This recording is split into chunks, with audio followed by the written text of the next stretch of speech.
যতবারে বিশ্ব বাংলা থাকতাম না, এরা যতবারে রক্তের বন্যায় বাংলায় বইছে, তাই নাই বিশ্ব থাকবে না। এই যেমন শেয়ার বাজার থেকে 3 লাখ কোটি টাকা অবৈধ শিবলি হাসিনার দিছে, এটা কি বারের টাকা ছিল না, বাংলার জনগণের টাকা ছিল। ওই সবাই শিবলি তোকে বাংলা মানুষের ছাড়বে না। তুই এই টাকা কি তোর বাপের টাকা না জনগণের টাকা ছিল? পারমাণবিক বিদ্যুতের উপর হাজার হাজার কোটি টাকা আছে, এটা কি এর টাকা ছিল না হাসিনার টাকা? সব জনগণের টাকা ছিল। বাংলাদেশটারে সুস্থ ধ্বংস করে দিয়ে গেছে। এর কথা একটাই, আমার মা বাবার ভাই বোনের প্রতিশোধ নিব, বাংলা জনগণের বিচার করে দিব, আমার মা বাবার প্রতিশোধ আমি সবসময় নিব। আলি হত্যা গুম ফাঁসি, ভালো মানুষটিকে ফাঁসি দিছে।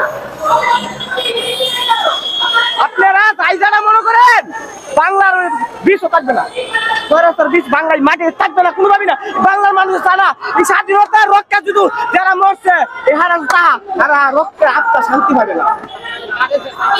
আমার কথা একটাই, এই বিষ বাংলার মাটিতে থাকবে না। আর হরতাল আমি একটা দিছি না, আমি তো একটা দিই সামনে নাই।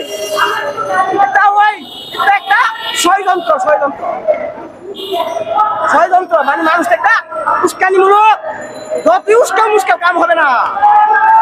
যা করছো 16 বছর করে নিছো, এর আগে করে নিছে নাকি মিছা? হ্যাঁ, ডিজিটাল আইন সম্রাট আইন করছো ওইরা 500 বছর রাজত্ব কায়েম করার জন্য, আজীবন শেয়ার তার জন্য। বাংলাদেশের জনগণ ভাবছো না, মানুষ ভাবছো না, মানুষটা ছাগল দিলে ভাবছে। আর ইডি শব্দ করছে মুদির ভারতের